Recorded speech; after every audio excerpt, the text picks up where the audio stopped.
ย้อนคำเขาแม่สิบ่แพ้แค่คำคนไผสิมินว่าเฮาจนบ่สนดอกแนวใจใหญ่ยอมไกลบ้านเคยอยู่มาบืนมาสู่แบบโซตายปั้นข้าวเหนียวยามใด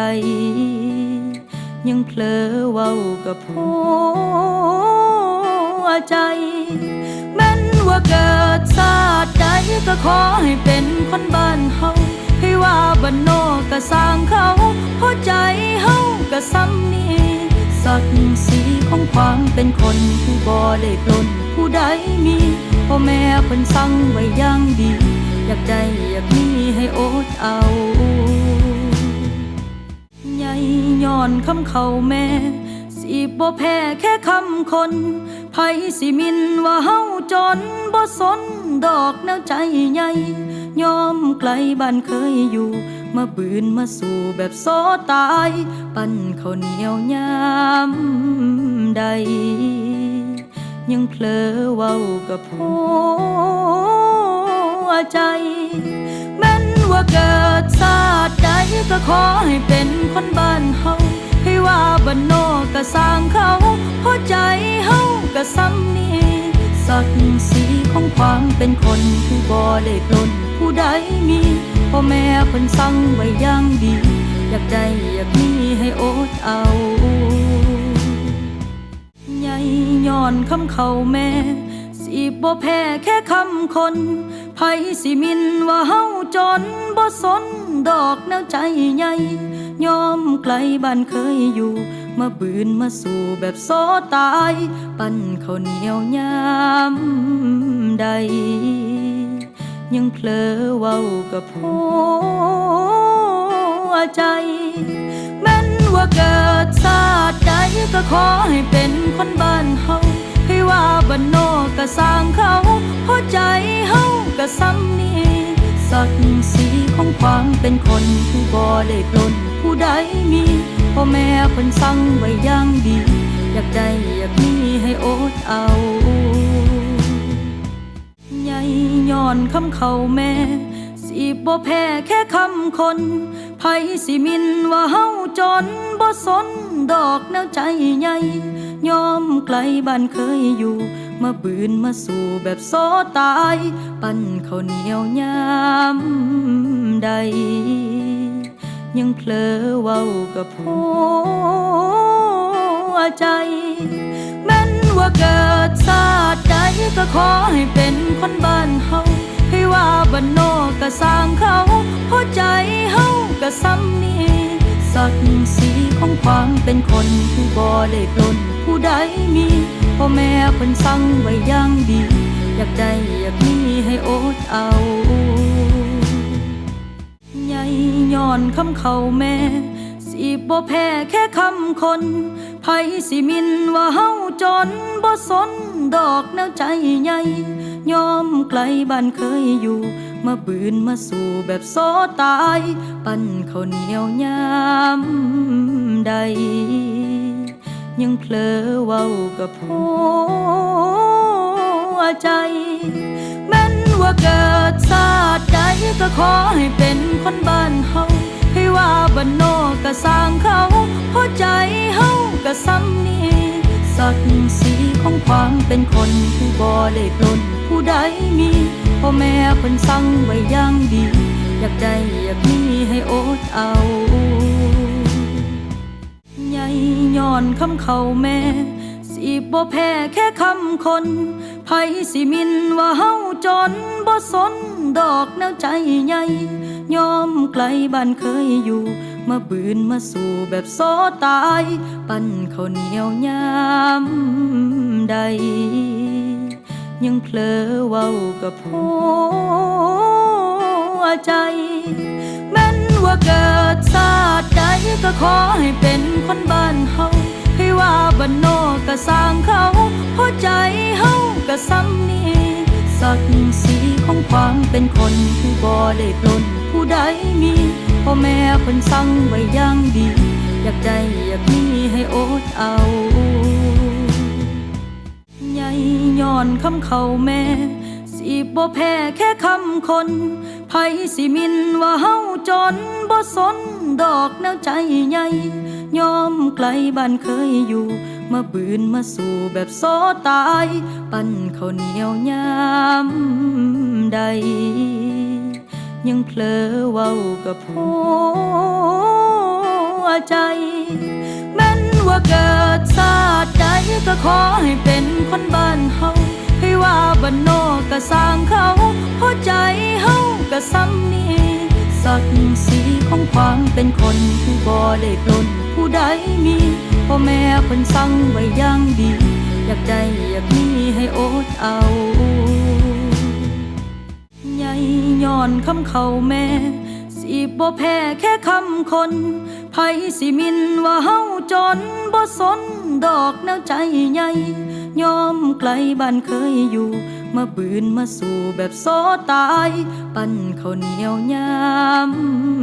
ใดยังเผลอเว้ากับหัวใจแม้นว่าเกิดชาติใดก็ขอให้เป็นคนบ้านเฮาให้ว่าบ้านนอกก็สร้างเขาหัวใจเฮาก็ซ้ำนี้ศักดิ์ศรีของความเป็นคนที่บ่ได้ปล้นผู้ใดมีพ่อแม่เพิ่นสั่งไว้อย่างดีอยากได้อยากมีให้อดเอาใหญ่ย้อนคำเขาแม่สิบ่แพ้แค่คำคนไผสิมินว่าเฮาจนบ่สนดอกแนวใจใหญ่ยอมไกลบ้านเคยอยู่มาบืนมาสู่แบบโซตายปั้นข้าวเหนียวยามใดยังเผลอเว้ากับหัวใจแม้นว่าเกิดชาติใดก็ขอให้เป็นคนบ้านเฮาให้ว่าบ้านนอกก็สร้างเขาหัวใจเฮาก็ซ้ำนี้ศักดิ์ศรีของความเป็นคนที่บ่ได้ปล้นผู้ใดมีพ่อแม่เพิ่นสั่งไว้อย่างดีอยากได้อยากมีให้อดเอาใหญ่ย้อนคำเขาแม่สิบ่แพ้แค่คำคนไผสิมินว่าเฮาจนบ่สนดอกแนวใจใหญ่ยอมไกลบ้านเคยอยู่มาบืนมาสู่แบบโซตายปั้นข้าวเหนียวยามใดยังเผลอเว้ากับหัวใจแม้นว่าเกิดชาติใดก็ขอให้เป็นคนบ้านเฮาให้ว่าบ้านนอกก็สร้างเขาหัวใจเฮาก็ซ้ำนี้ศักดิ์ศรีของความเป็นคนที่บ่ได้ปล้นผู้ใดมีพ่อแม่เพิ่นสั่งไว้อย่างดีอยากได้อยากมีให้อดเอาใหญ่ย้อนคำเขาแม่สิบ่แพ้แค่คำคนไผสิมินว่าเฮาจนบ่สนดอกแนวใจใหญ่ยอมไกลบ้านเคยอยู่มาบืนมาสู่แบบโซตายปั้นข้าวเหนียวยามใดยังเผลอเว้ากับหัวใจแม้นว่าเกิดชาติใดก็ขอให้เป็นคนบ้านเฮาให้ว่าบ้านนอกก็สร้างเขาหัวใจเฮาก็ซ้ำนี้ศักดิ์ศรีของความเป็นคนที่บ่ได้ปล้นผู้ใดมีพ่อแม่เพิ่นสั่งไว้อย่างดีอยากได้อยากมีให้อดเอาใหญ่ย้อนคำเขาแม่สิบ่แพ้แค่คำคนไผสิมินว่าเฮาจนบ่สนดอกแนวใจใหญ่ยอมไกลบ้านเคยอยู่มาบืนมาสู่แบบโซตายปั้นข้าวเหนียวยามใดยังเผลอเว้ากับหัวใจแม้นว่าเกิดชาติใดก็ขอให้เป็นคนบ้านเฮาให้ว่าบ้านนอกก็สร้างเขาหัวใจเฮาก็ซ้ำนี้ศักดิ์ศรีของความเป็นคนที่บ่ได้ปล้นผู้ใดมีพ่อแม่เพิ่นสั่งไว้อย่างดีอยากได้อยากมีให้อดเอาใหญ่ย้อนคำเขาแม่สิบ่แพ้แค่คำคนไผสิมินว่าเฮาจนบ่สน ดอกแนวใจใหญ่ยอมไกลบ้านเคยอยู่มาบืนมาสู่แบบโซตายปั้นข้าวเหนียวยามใดยังเผลอเว้ากับหัวใจแม้นว่าเกิดชาติใดก็ขอให้เป็นคนบ้านเฮาให้ว่าบ้านนอกก็สร้างเขาเพราะใจเฮาก็ซ้ำนี้ศักดิ์ศรีของความเป็นคนผู้บ่ได้ปล้นผู้ใดมีพ่อแม่เพิ่นสั่งไว้อย่างดีอยากได้อยากมีให้อดเอาใหญ่ย้อนคำเขาแม่สิบ่แพ้แค่คำคนไผสิมินว่าเฮาจนบ่สนดอกแนวใจใหญ่ยอมไกลบ้านเคยอยู่มาบืนมาสู่แบบโซตายปั้นข้าวเหนียวยามใดยังเผลอเว้ากับหัวใจแม้นว่าเกิดชาติใดก็ขอให้เป็นคนบ้านเฮาให้ว่าบ้านนอกก็สร้างเขาเพราะใจเฮาก็ซ้ำนี้ศักดิ์ศรีของความเป็นคนผู้บ่ได้ปล้นผู้ใดมีพ่อแม่เพิ่นสั่งไว้อย่างดีอยากได้อยากมีให้อดเอาใหญ่ย้อนคำเขาแม่สิบ่แพ้แค่คำคนไผสิมินว่าเฮาจนบ่สนดอกแนวใจใหญ่ยอมไกลบ้านเคยอยู่มาบืนมาสู่แบบโซตายปั้นข้าวเหนียวยามใดยังเผลอเว้ากับหัวใจแม้นว่าเกิดชาติใดก็ขอให้เป็นคนบ้านเฮาให้ว่าบ้านนอกก็สร้างเขาเพราะใจเฮาก็ซ้ำนี้ศักดิ์ศรีของความเป็นคนผู้บ่ได้ปล้นผู้ใดมีพ่อแม่เพิ่นสั่งไว้อย่างดีอยากได้อยากมีให้อดเอาใหญ่ย้อนคำเขาแม่สิบ่แพ้แค่คำคนไผสิมินว่าเฮาจนบ่สนดอกแนวใจใหญ่ยอมไกลบ้านเคยอยู่มาบืนมาสู่แบบโซตายปั้นข้าวเหนียวยามใด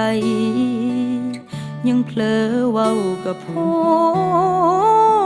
วใจแม้นว่าเกิดชาติใดก็ขอให้เป็นคนบ้านเฮาให้ว่าบ้านนอกก็สร้างเขาเพราะใจเฮาก็ซ้ำนี้ศักดิ์ศรีของความเป็นคนผู้บ่ได้ปล้นผู้ใดมีพ่อแม่เพิ่นสั่งไว้อย่างดีอยากได้อยากมีให้อดเอาใหญ่ย้อนคำเขาแม่สิบ่แพ้แค่คำคนไผสิมินว่าเฮาจนบ่สนดอกแนวใจใหญ่ยอมไกลบ้านเคยอยู่มาบืนมาสู่แบบโซตายปั้นข้าวเหนียวยามใดยังเผลอเว้ากับหัวใจแม้นว่าเกิดชาติใดก็ขอให้เป็นคนบ้านเฮาให้ว่าบ้านนอกก็สร้างเขาเพราะใจเฮาก็ซ้ำนี้ศักดิ์ศรีของความเป็นคนผู้บ่ได้ปล้นผู้ใดมีพ่อแม่เพิ่นสั่งไว้อย่างดีอยากได้อยากมีให้อดเอาใหญ่ย้อนคำเขาแม่สิบ่แพ้แค่คำคนไผสิมินว่าเฮาจนบ่สนดอกแนวใจใหญ่ยอมไกลบ้านเคยอยู่มาบืนมาสู่แบบโซตายปั้นข้าวเหนียวยามใดยังเผลอเว้ากับหัวใจแม้นว่าเกิดชาติใดก็ขอให้เป็นคนบ้านเฮาให้ว่าบ้านนอกก็สร้างเขาเพราะใจเฮาก็ซ้ำนี้ศักดิ์ศรีของความเป็นคนผู้บ่ได้ปล้นผู้ใดมีพ่อแม่เพิ่นสั่งไว้อย่างดีอยากได้อยากมีให้อดเอาใหญ่ย้อนคำเขาแม่สิบ่แพ้แค่คำคนไผสิมินว่าเฮาจนบ่สนดอกแนวใจใหญ่ ยอมไกลบ้านเคยอยู่มาบืนมาสู่แบบโซตายปั้นข้าวเหนียวยามใดยังเผลอเว้ากับหัวใจแม้นว่าเกิดชาติใดก็ขอให้เป็นคนบ้านเฮาให้ว่าบ้านนอกก็สร้างเขาเพราะใจเฮาก็ซ้ำนี้ศักดิ์ศรีของความเป็นคนคือบ่ได้ปล้นผู้ใดมีพ่อแม่เพิ่นสั่งไว้อย่างดีอยากได้อยากมีให้อดเอาใหญ่ย้อนคำเขาแม่สิบ่แพ้แค่คำคนไผสิมินว่าเฮาจนบ่สนดอกแนวใจใหญ่ยอมไกลบ้านเคยอยู่มาบืนมาสู่แบบโซตายปั้นข้าวเหนียวยามใดยังเผลอเว้ากับหัวใจแม้นว่าเกิดชาติใดก็ขอให้เป็นคนบ้านเฮาให้ว่าบ้านนอกก็สร้างเขาเพราะใจเฮาก็ซ้ำนี้ศักดิ์ศรีของความเป็นคนคือบ่ได้ปล้นผู้ใดมีพ่อแม่เพิ่นสั่งไว้อย่างดีอยากได้อยากมีให้อดเอาใหญ่ย้อนคำเขาแม่สิบ่แพ้แค่คำคนไผสิมินว่าเฮาจนบ่สนดอกแนวใจใหญ่ยอมไกลบ้านเคยอยู่มาบืนมาสู่แบบโซตายปั้นข้าวเหนียวยามใดยังเผลอเว้ากับหัวใจแม้นว่าเกิดชาติใดก็ขอให้เป็นคนบ้านเฮาให้ว่าบ้านนอกก็สร้างเขาเพราะใจเฮาก็ซ้ำนี้ศักดิ์ศรีของความเป็นคนคือบ่ได้ปล้นผู้ใดมีพ่อแม่เพิ่นสั่งไว้อย่างดีอยากได้อยากมีให้อดเอาใหญ่ย้อนคำเขาแม่สิบ่แพ้แค่คำคน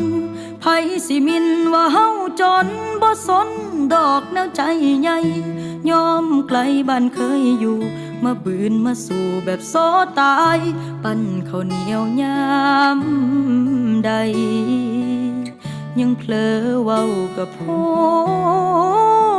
วใจแม้นว่าเกิดชาติใดก็ขอให้เป็นคนบ้านเฮาให้ว่าบ้านนอกก็สร้างเขาเพราะใจเฮาก็ซ้ำนี้ศักดิ์ศรีของความเป็นคนคือบ่ได้ปล้นผู้ใดมีพ่อแม่เพิ่นสั่งไว้อย่างดีอยากได้อยากมีให้อดเอาใหญ่ย้อนคำเขาแม่สิบ่แพ้แค่คำคนไผสิมินว่าเฮาจนบ่สนดอกแนวใจใหญ่ยอมไกลบ้านเคยอยู่มาบืนมาสู่แบบโซตายปั้นข้าวเหนียวยามใดยังเผลอเว้ากับหัวใจ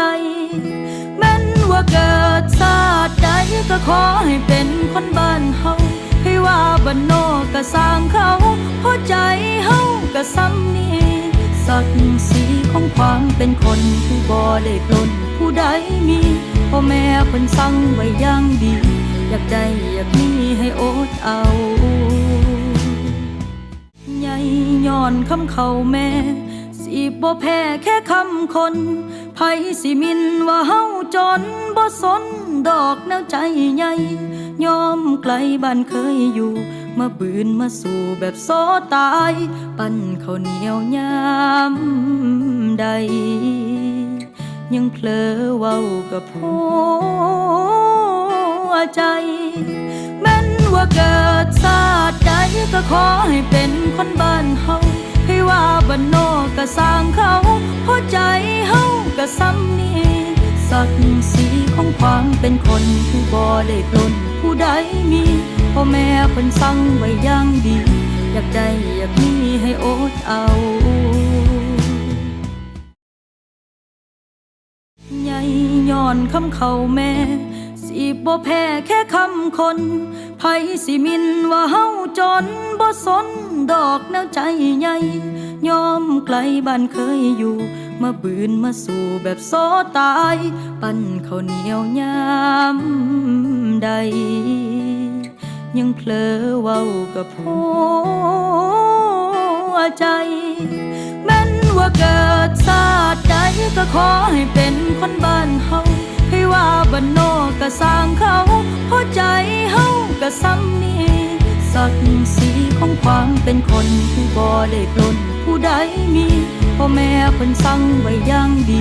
อยากได้อยากมีให้อดเอา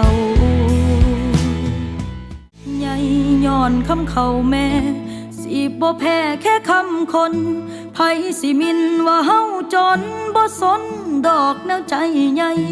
ยอมไกลบ้านเคยอยู่มาบืนมาสู่แบบโซตายปั่นข้าวเหนียวยามใดยังเผลอเว้ากับหัวใจแม้นว่าเกิดชาติใดก็ขอให้เป็นคนบ้านเฮาให้ว่าบ้านนอกก็สร้างเขาเพราะใจเฮาก็ซ้ำนี้ศักดิ์ศรีของความเป็นคนที่บ่ได้ปล้นผู้ใดมีพ่อแม่เพิ่นสั่งไว้อย่างดีอยากได้อยากมีให้อดเอาใหญ่ย้อนคำเขาแม่สิบ่แพ้แค่คำคนไผสิมินว่าเฮาจนบ่สนดอกแนวใจใหญ่ยอมไกลบ้านเคยอยู่มาบืนมาสู่แบบโซตายปั่นข้าวเหนียวยามใดยังเผลอเว้ากับหัวใจแม้นว่าเกิดชาติใดก็ขอให้เป็นคนบ้านเฮาให้ว่าบ้านนอกก็สร้างเขาเพราะใจเฮาก็ซ้ำนี้ศักดิ์ศรีของความเป็นคนที่บ่ได้ปล้นผู้ใดมีพ่อแม่เพิ่นสั่งไว้อย่างดีอยากได้อยากมีให้อดเอาใหญ่ย้อนคำเขาแม่สิบ่แพ้แค่คำคนไผสิมินว่าเฮาจนบ่สนดอกแนวใจใหญ่ยอมไกลบ้านเคยอยู่มาบืนมาสู่แบบโซตายปั่นข้าวเหนียวยามใดยังเผลอเว้ากับหัวใจแม้นว่าเกิดชาติใดก็ขอให้เป็นคนบ้านเฮาให้ว่าบ้านนอกก็สร้างเขาเพราะใจเฮาก็ซ้ำนี้ศักดิ์ศรีของความเป็นคนที่บ่ได้ปล้นผู้ใดมีพ่อแม่เพิ่นสั่งไว้อย่างดีอยากได้อยากมีให้อดเอาใหญ่ย้อนคำเขาแม่สิบ่แพ้แค่คำคนไผสิมินว่าเฮาจนบ่สนดอกแนวใจใหญ่ยอมไกลบ้านเคยอยู่มาบืนมาสู่แบบโซตายปั่นข้าวเหนียวยามใดยังเผลอเว้ากับหัวใจ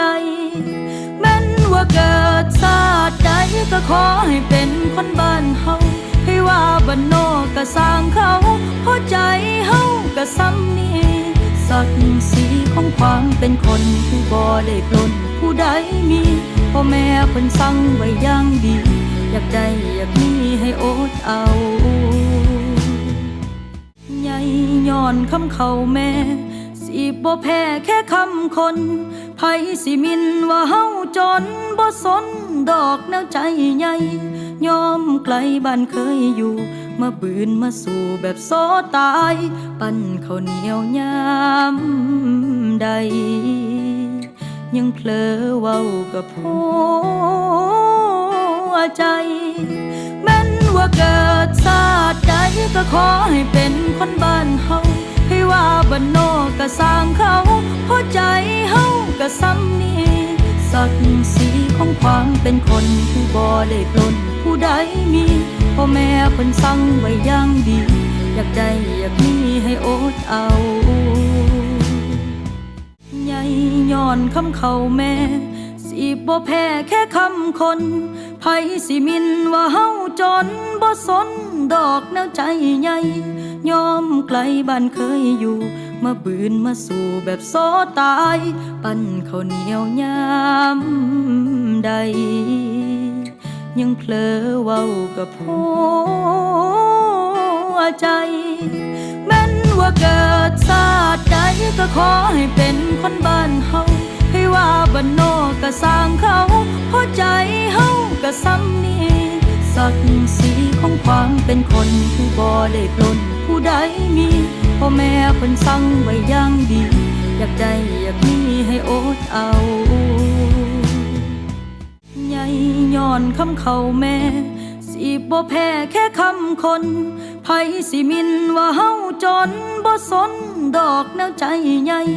ยอมไกลบ้านเคยอยู่มาบืนมาสู่แบบโซตายปั้นข้าวเหนียวยามใดยังเผลอเว้ากับหัวใจแม้นว่าเกิดชาติใดก็ขอให้เป็นคนบ้านเฮาให้ว่าบ้านนอกก็สร้างเขาเพราะใจเฮาก็ซ้ำนี้ศักดิ์ศรีของความเป็นคนคือบ่ได้ปล้นผู้ใดมีพ่อแม่เพิ่นสั่งไว้อย่างดีอยากได้อยากมีให้อดเอาใหญ่ย้อนคำเขาแม่สิบ่แพ้แค่คำคนไผสิมินว่าเฮาจนบ่สนดอกแนวใจใหญ่ยอมไกลบ้านเคยอยู่มาบืนมาสู่แบบโซตายปั้นข้าวเหนียวยามใดยังเผลอเว้ากับหัวใจแม้นว่าเกิดชาติใดก็ขอให้เป็นคนบ้านเฮาให้ว่าบ้านนอกก็สร้างเขาเพราะใจเฮาก็ซ้ำนี้ศักดิ์ศรีของความเป็นคนคือบ่ได้ปล้นผู้ใดมีพ่อแม่เพิ่นสั่งไว้อย่างดีอยากได้อยากมีให้อดเอาใหญ่ย้อนคำเขาแม่สิบ่แพ้แค่คำคนไผสิมินว่าเฮาจนบ่สนดอกแนวใจใหญ่ยอมไกลบ้านเคยอยู่มาบืนมาสู่แบบโซตายปั้นข้าวเหนียวยามใดยังเผลอเว้ากับหัวใจแม้นว่าเกิดชาติใดก็ขอให้เป็นคนบ้านเฮาให้ว่าบ้านนอกก็สร้างเขาเพราะใจเฮาก็ซ้ำนี้ศักดิ์ศรีของความเป็นคนคือบ่ได้ปล้นผู้ใดมีพ่อแม่เพิ่นสั่งไว้อย่างดีอยากได้อยากมีให้อดเอาใหญ่ย้อนคำเขาแม่สิบ่แพ้แค่คำคนไผสิมินว่าเฮาจนบ่สนดอกแนวใจใหญ่ยอมไกลบ้านเคยอยู่มาบืนมาสู่แบบโซตายปั้นข้าวเหนียวยามใดยังเผลอเว้ากับหัวใจแม้นว่าเกิดชาติใดก็ขอให้เป็นคนบ้านเฮาให้ว่าบ้านนอกก็สร้างเขาเพราะใจเฮาก็ซ้ำนี้ศักดิ์ศรีของความเป็นคนคือบ่ได้ปล้นผู้ใดมีพ่อแม่เพิ่นสั่งไว้อย่างดีอยากได้อยากมีให้อดเอาใหญ่ย้อนคำเขาแม่สิบ่แพ้แค่คำคนไผสิมินว่าเฮาจนบ่สนดอกแนวใจใหญ่ยอมไกลบ้านเคยอยู่มาบืนมาสู่แบบโซตายปั้นข้าวเหนียวยามใดยังเผลอเว้ากับหัวใจแม้นว่าเกิดชาติใดก็ขอให้เป็นคนบ้านเฮาให้ว่าบ้านนอกก็สร้างเขาเพราะใจเฮาก็ซ้ำนี้ศักดิ์ศรีของความเป็นคนคือบ่ได้ปล้นผู้ใดมีพ่อแม่เพิ่นสั่งไว้อย่างดีอยากได้อยากมีให้อดเอาใหญ่ย้อนคำเขาแม่สิบ่แพ้แค่คำคนไผสิมินว่าเฮาจนบ่สนดอกแนวใจใหญ่ยอมไกลบ้านเคยอยู่มาบืนมาสู่แบบโซตายปั้นข้าวเหนียวยามใด ยังเผลอเว้ากับหัวใจแม้นว่าเกิดชาติใดก็ขอให้เป็นคนบ้านเฮาให้ว่าบ้านนอกก็สร้างเขาหัวใจเฮาก็ซ้ำนี้ศักดิ์ศรีของความเป็นคนคือบ่ได้ปล้นผู้ใดมีพ่อแม่เพิ่นสั่งไว้อย่างดีอยากได้อยากมีให้อดเอาใหญ่ย้อนคำเขาแม่สิบ่แพ้แค่คำคนไผสิมินว่าเฮาจนบ่สนดอกแนวใจใหญ่ยอมไกลบ้านเคยอยู่มาบืนมาสู่แบบโซตายปั้นข้าวเหนียวยามใดยังเผลอเว้ากับหัวใจแม้นว่าเกิดชาติใดก็ขอให้เป็นคนบ้านเฮาให้ว่าบ้านนอกก็สร้างเขาหัวใจเฮาก็ซ้ำนี้ศักดิ์ศรีของความเป็นคนคือบ่ได้ปล้นผู้ใดมีพ่อแม่เพิ่นสั่งไว้อย่างดีอยากได้อยากมีให้อดเอาใหญ่ย้อนคำเขาแม่สิบ่แพ้แค่คำคนไผสิมินว่าเฮาจนบ่สนดอกแนวใจใหญ่ยอมไกลบ้านเคยอยู่มาบืนมาสู่แบบโซตายปั้นข้าวเหนียวยามใดยังเผลอเว้ากับหัวใจแม้นว่าเกิดชาติใดก็ขอให้เป็นคนบ้านเฮาให้ว่าบ้านนอกก็สร้างเขาหัวใจเฮาก็ซ้ำนี้ศักดิ์ศรีของความเป็นคนคือบ่ได้ปล้นผู้ใดมีพ่อแม่เพิ่นสั่งไว้อย่างดีอยากได้อยากมีให้อดเอาใหญ่ย้อนคำเขาแม่สิบ่แพ้แค่คำคน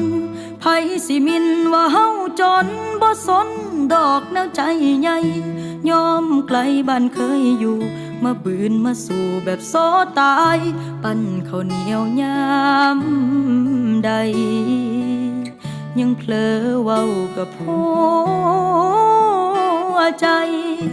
แม้นว่าเกิดชาติใดก็ขอให้เป็นคนบ้านเฮาให้ว่าบ้านนอกก็สร้างเขาหัวใจเฮาก็ซ้ำนี้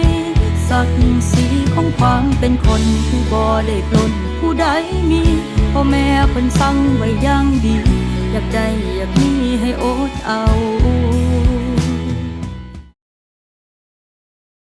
ใหญ่ย้อนคำเขาแม่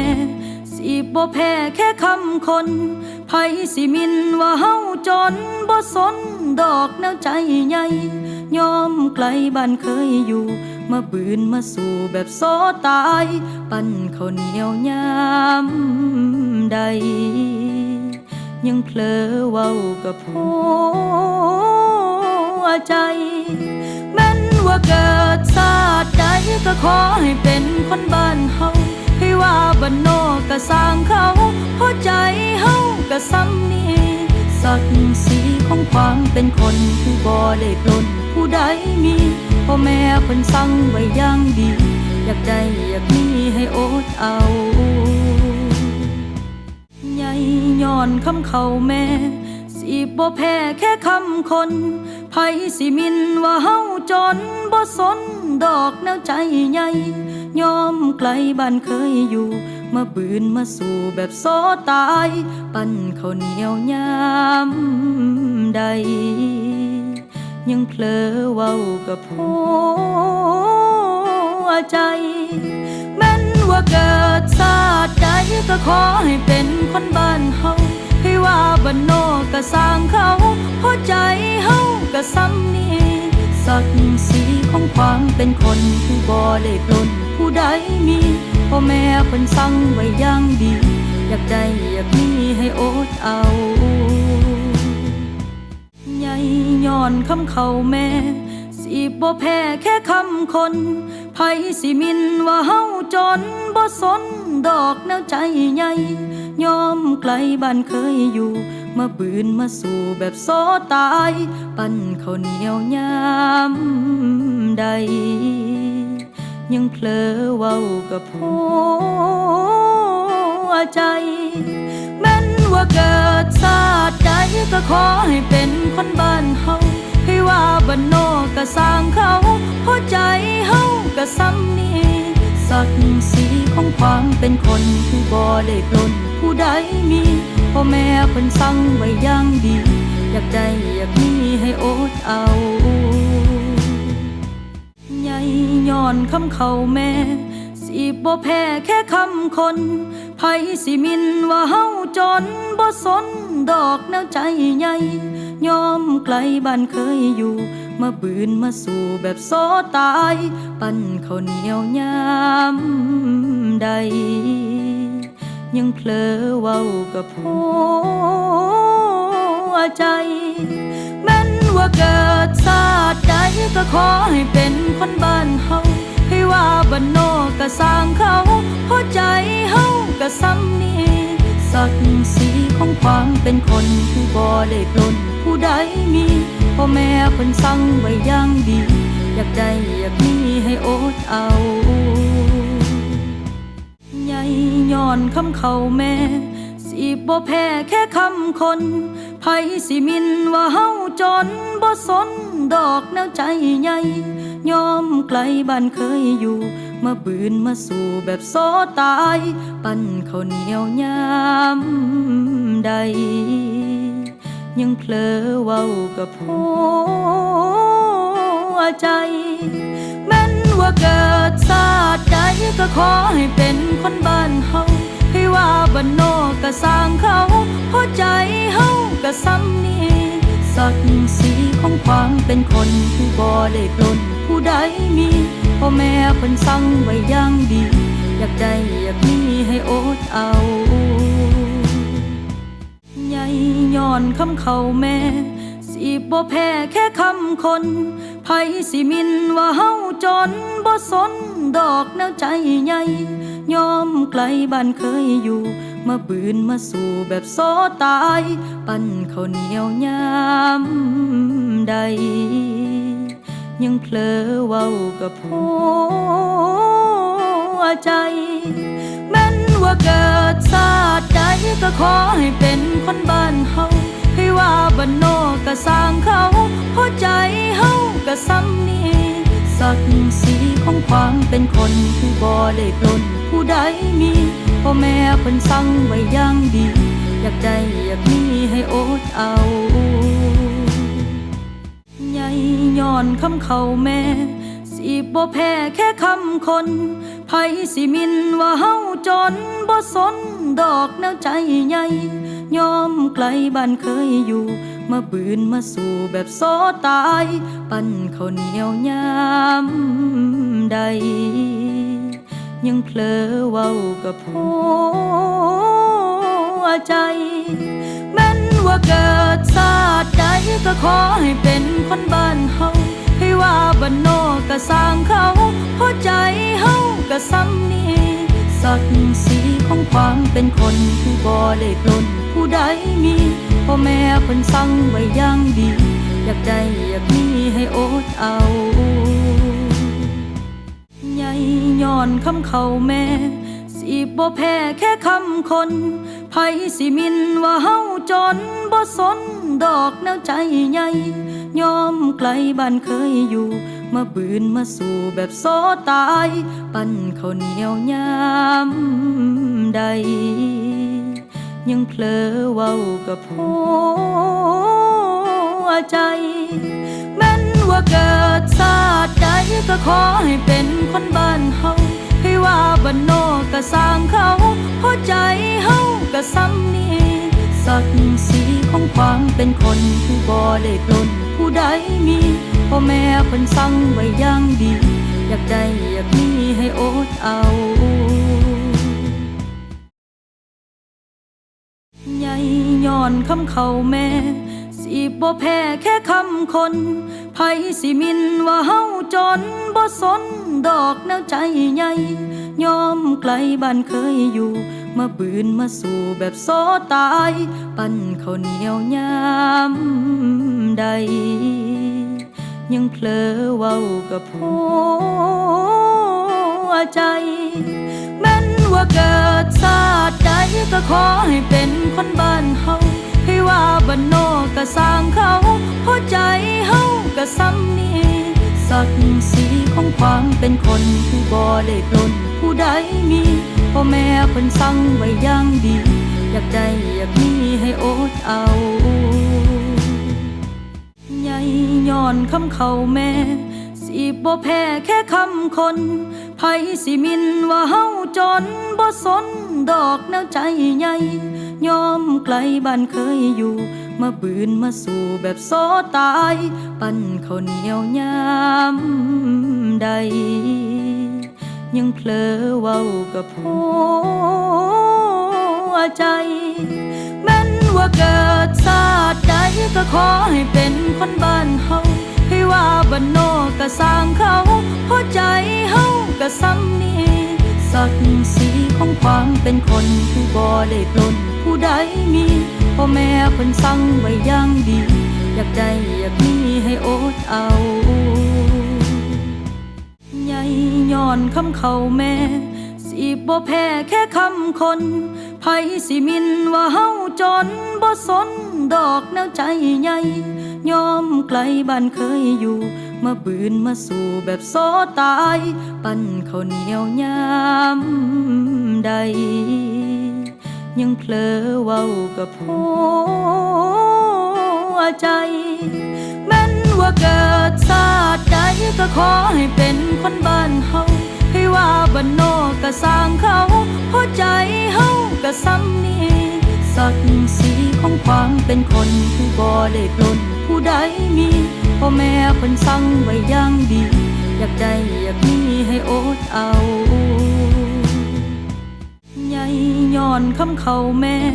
สิบ่แพ้แค่คำคนไผสิมินว่าเฮาจนบ่สนดอกแนวใจใหญ่ยอมไกลบ้านเคยอยู่มาบืนมาสู่แบบโซตายปั้นข้าวเหนียวยามใดยังเพลอเว้ากับหัวใจแม้นว่าเกิดชาติใดก็ขอให้เป็นคนบ้านเฮาให้ว่าบ้านนอกก็สร้างเขาเพราะใจเฮาก็ซ้ำนี้ศักดิ์ศรีของความเป็นคนคือบ่ได้ปล้นผู้ใดมีพ่อแม่เพิ่นสั่งไว้อย่างดีอยากได้อยากมีให้อดเอาใหญ่ย้อนคำเขาแม่สิบ่แพ้แค่คำคนไผสิมินว่าเฮาจนบ่สนดอกแนวใจใหญ่ยอมไกลบ้านเคยอยู่มาบืนมาสู่แบบโซตายปั้นข้าวเหนียวยามใดยังเพลอเว้ากับหัวใจแม้นว่าเกิดชาติใดก็ขอให้เป็นคนบ้านเฮา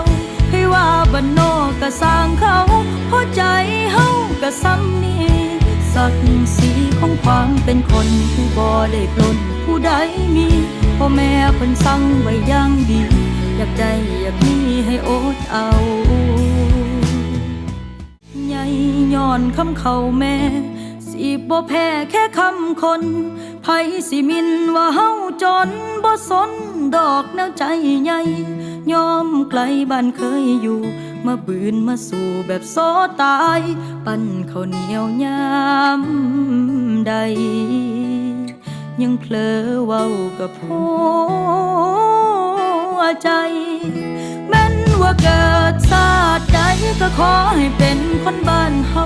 ให้ว่าบ้านนอกก็สร้างเขาเพราะใจเฮาก็ซ้ำนี้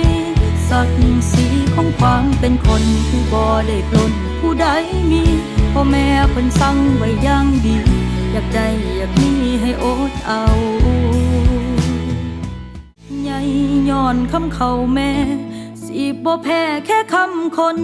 ไผสิมินว่าเฮาจนบ่สนดอกแนวใจใหญ่ยอมไกลบ้านเคยอยู่มาบืนมาสู่แบบโซตายปั้นข้าวเหนียวยามใดยังเพลอเว้ากับหัวใจแม้นว่าเกิดชาติใดก็ขอให้เป็นคนบ้านเฮาให้ ว่าบ้านนอกก็สร้างเขาเพราะใจเฮาก็ซ้ำนี้ศักดิ์ศรีของความเป็นคนที่บ่ได้ปล้นผู้ใดมีพ่อแม่เพิ่นสั่งไว้อย่างดีอยากได้อยากมีให้อดเอาใหญ่ย้อนคำเขาแม่สิบ่แพ้แค่คำคนไผสิมินว่าเฮาจนบ่สนดอกแนวใจใหญ่ยอมไกลบ้านเคยอยู่มาบืนมาสู่แบบโซตายปั้นข้าวเหนียวยามใดยังเพลอเว้ากับหัวใจแม้นว่าเกิดชาติใดก็ขอให้เป็นคนบ้านเฮาให้ว่าบ้านนอกก็สร้างเขาเพราะใจเฮาก็ซ้ำนี้ศักดิ์ศรีของความเป็นคนที่บ่ได้ปล้นผู้ใดมีพ่อแม่เพิ่นสั่งไว้อย่างดีอยากได้อยากมีให้อดเอาใหญ่ย้อนคำเขาแม่สิบ่แพ้แค่คำคนไผสิมินว่าเฮาจนบ่สนดอกแนวใจใหญ่ยอมไกลบ้านเคยอยู่มาบืนมาสู่แบบโซตายปั้นข้าวเหนียวยามใดยังเพลอเว้ากับหัวใจแม้นว่าเกิดชาติใดก็ขอให้เป็นคนบ้านเฮาให้ว่าบ้านนอกก็สร้างเขาเพราะใจเฮาก็ซ้ำนี้ศักดิ์ศรีของความเป็นคนที่บ่ได้ปล้นผู้ใดมีพ่อแม่เพิ่นสั่งไว้อย่างดีอยากได้อยากมีให้อดเอาใหญ่ย้อนคำเขาแม่สิบ่แพ้แค่คำคนไผสิมินว่าเฮาจนบ่สนดอกแนวใจใหญ่ยอมไกลบ้านเคยอยู่มาบืนมาสู่แบบโซตายปั้นข้าวเหนียวยามใดยังเพลอเว้ากับหัวใจแม้นว่าเกิดชาติใดก็ขอให้เป็นคนบ้านเฮาให้ว่าบ้านนอกก็สร้างเขาเพราะใจเฮาก็ซ้ำนี้ศักดิ์ศรีของความเป็นคนที่บ่ได้ปล้นผู้ใดมีพ่อแม่เพิ่นสั่งไว้อย่างดีอยากได้อยากมีให้อดเอาใหญ่ย้อนคำเขาแม่สิบ่แพ้แค่คำคนไผสิมินว่าเฮาจนบ่สนดอกแนวใจใหญ่ยอมไกลบ้านเคยอยู่มาบืนมาสู่แบบโซตายปั้นข้าวเหนียวยามใดยังเพลอเว้ากับหัวใจแม้นว่าเกิดชาติใดก็ขอให้เป็นคนบ้านเฮาให้ว่าบ้านนอกก็สร้างเขาเพราะใจเฮาก็ซ้ำนี้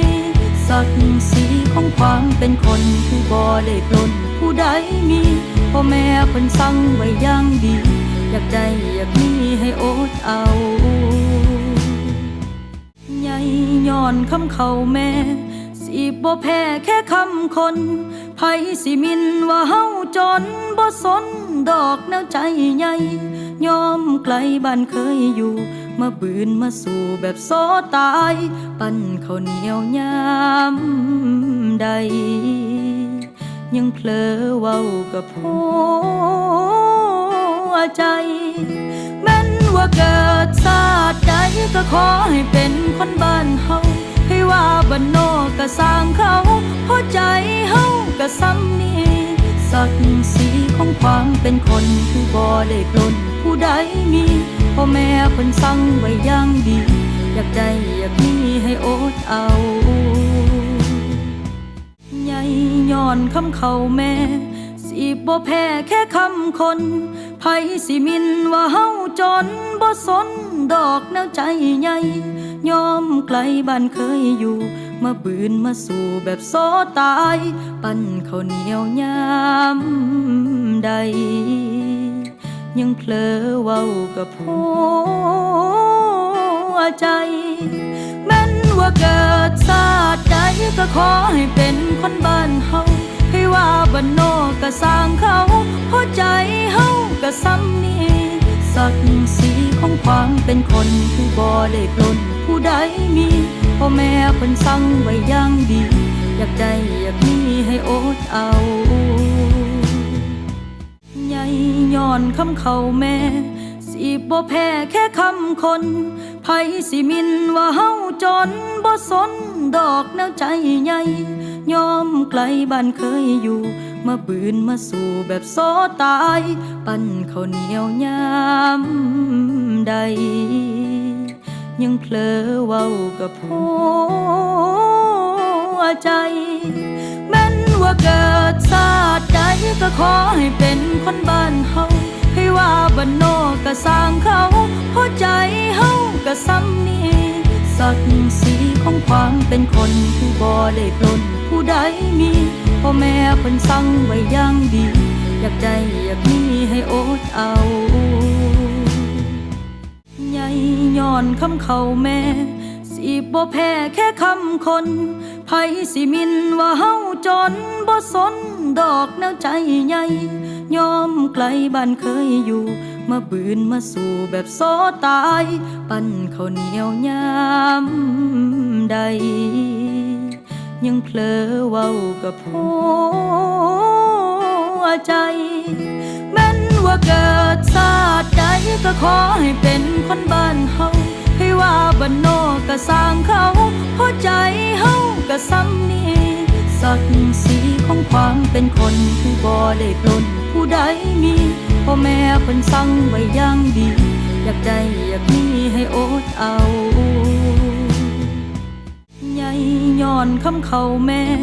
สิบ่แพ้แค่คำคนไผสิมินว่าเฮาจนบ่สนดอกแนวใจใหญ่ยอมไกลบ้านเคยอยู่มาบืนมาสู่แบบโซตายปั้นข้าวเหนียวยามใดยังเพลอเว้ากับหัวใจแม้นว่าเกิดชาติใดก็ขอให้เป็นคนบ้านเฮาให้ว่าบ้านนอกก็สร้างเขาเพราะใจเฮาก็ซ้ำนี้ศักดิ์ศรีของความเป็นคนคือบ่ได้ปล้นผู้ใดมีพ่อแม่เพิ่นสั่งไว้อย่างดีอยากได้อยากมีให้อดเอาใหญ่ย้อนคำเขาแม่สิบ่แพ้แค่คำคนไผสิมินว่าเฮาจนบ่สนดอกแนวใจใหญ่ยอมไกลบ้านเคยอยู่มาบืนมาสู่แบบโซตายปั้นข้าวเหนียวยามใดยังเพลอเว้ากับหัวใจแม้นว่าเกิดชาติใดก็ขอให้เป็นคนบ้านเฮาให้ว่าบ้านนอกก็สร้างเขาเพราะใจเฮาก็ซ้ำนี้ศักดิ์ศรีของความเป็นคนคือบ่ได้ปล้นผู้ใดมีพ่อแม่เพิ่นสั่งไว้อย่างดีอยากได้อยากมีให้อดเอาใหญ่ย้อนคำเขาแม่สิบ่แพ้แค่คำคนไผสิมินว่าเฮาจนบ่สนดอกแนวใจใหญ่ยอมไกลบ้านเคยอยู่มาบืนมาสู่แบบโซตายปั้นข้าวเหนียวยามใดยังเพลอเว้ากับหัวใจแม้นว่าเกิดชาติใดก็ขอให้เป็นคนบ้านเฮาให้ว่าบ้านนอกก็สร้างเขาเพราะใจเฮาก็ซ้ำนี้ศักดิ์ศรีของความเป็นคนคือบ่ได้ปล้นผู้ใดมีพ่อแม่เพิ่นสั่งไว้อย่างดีอยากได้อยากมีให้อดเอาใหญ่ย้อนคำเขาแม่สิบ่แพ้แค่คำคนไผสิมินว่าเฮาจนบ่สนดอกแนวใจใหญ่ยอมไกลบ้านเคยอยู่มาบืนมาสู่แบบโซตายปั้นข้าวเหนียวยามใดยังเพลอเว้ากับหัวใจแม้นว่าเกิดชาติใดก็ขอให้เป็นคนบ้านเฮาให้ว่าบ้านนอกก็สร้างเขาเพราะใจเฮาก็ ก็ซ้ำนี้ศักดิ์ศรีของความเป็นคนคือบ่ได้ปล้นผู้ใดมีพ่อแม่เพิ่นสั่งไว้อย่างดีอยากได้อยากมีให้อดเอาใหญ่ย้อนคำเขาแม่สิบ่แพ้แค่คำคนไผสิมินว่าเฮาจนบ่สนดอกแนวใจใหญ่ยอมไกลบ้านเคยอยู่มาบืนมาสู่แบบโซตายปั้นข้าวเหนียวยามใดยังเพลอเว้ากับหัวใจแม้นว่าเกิดชาติใดก็ขอให้เป็นคนบ้านเฮาให้ว่าบ้านนอกก็สร้างเขาเพราะใจเฮาก็ซ้ำนี้ศักดิ์ศรีของความเป็นคนคือบ่ได้ปล้นผู้ใดมีพ่อแม่เพิ่นสั่งไว้อย่างดีอยากได้อยากมีให้อดเอาใหญ่ย้อนคำเขาแม่สิบ่แพ้แค่คำคนไผสิมินว่าเฮาจนบ่สนดอกแนวใจใหญ่ยอมไกลบ้านเคยอยู่มาบืนมาสู่แบบโซตายปั้นข้าวเหนียวยามใดยังเพลอเว้ากับหั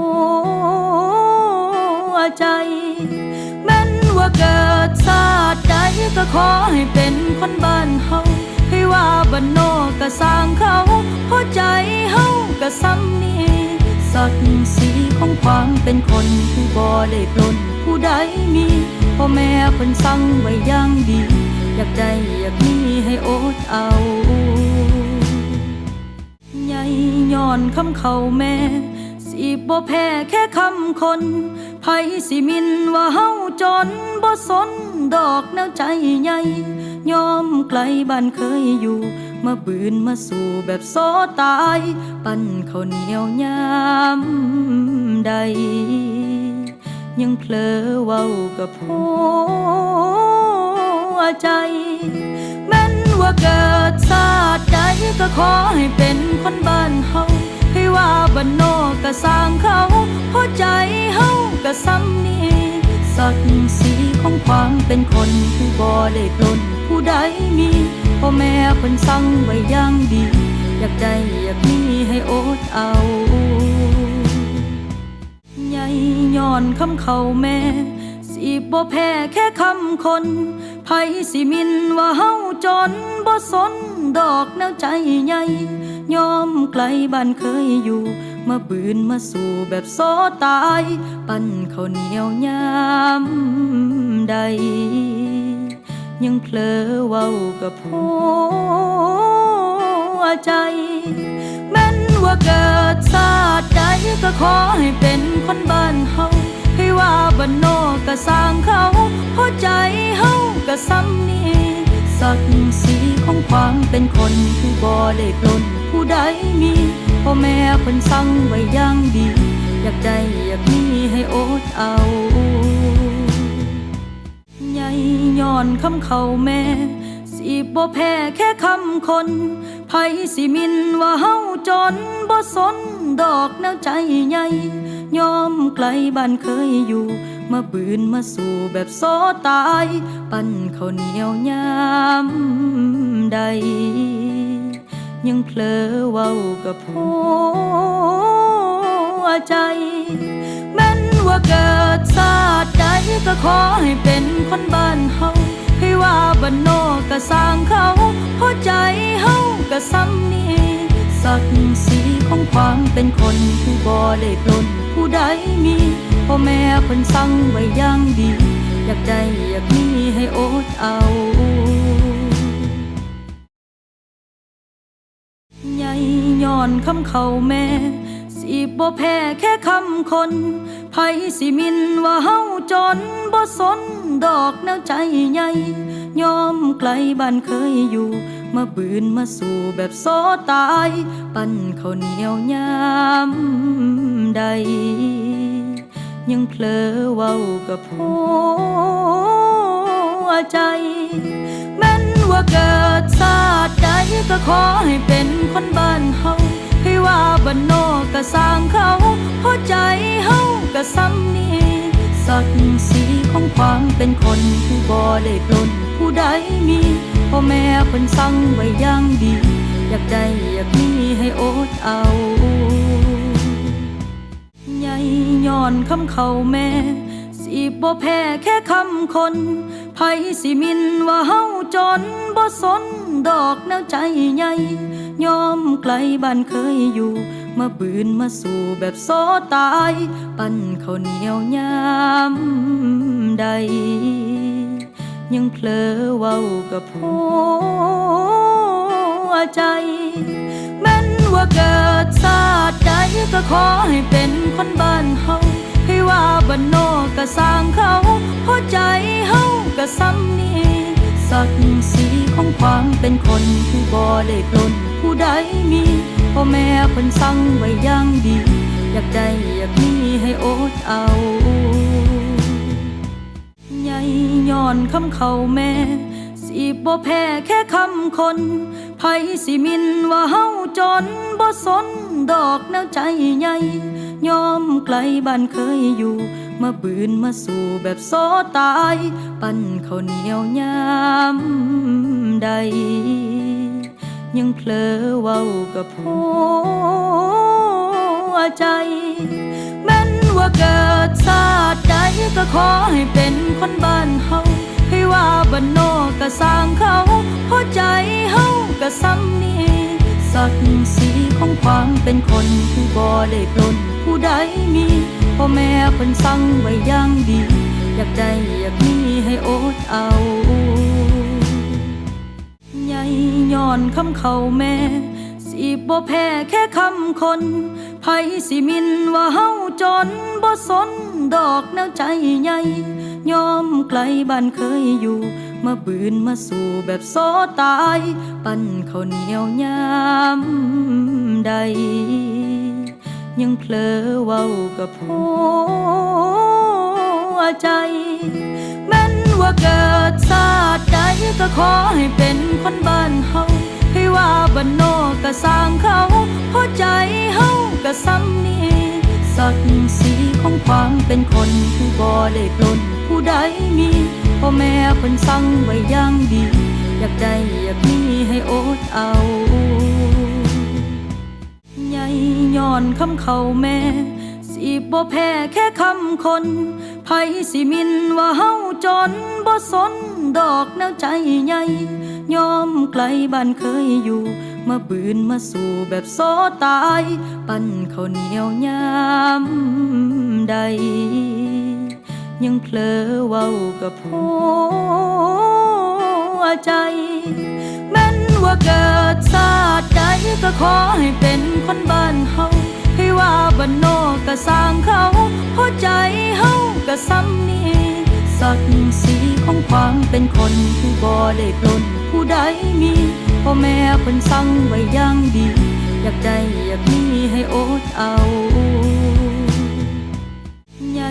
ย้อนคำเขาแม่สิบ่แพ้แค่คำคนไผสิมินว่าเฮาจนบ่สนดอกแนวใจใหญ่ยอมไกลบ้านเคยอยู่มาบืนมาสู่แบบโซตายปั้นข้าวเหนียวยามใดยังเผลอเว้ากับหัวใจแม้นว่าเกิดชาติใดก็ขอให้เป็นคนบ้านเฮาให้ว่าบ้านนอกก็สร้างเขาหัวใจเฮาก็ซ้ำนี้ศักดิ์ศรีของความเป็นคนคือบ่ได้ปล้นผู้ใดมี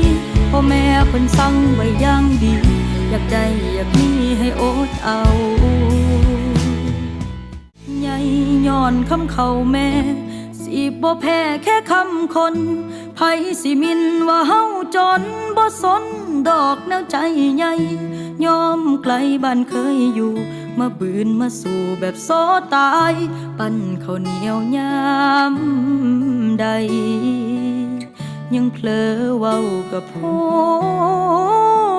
วใจแม้นว่าเกิดชาติใดก็ขอให้เป็นคนบ้านเฮาให้ว่าบ้านนอกก็สร้างเขาหัวใจเฮาก็ซ้ำนี้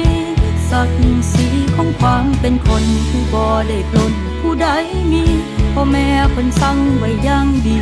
อยากได้อยากมีให้อดเอาใหญ่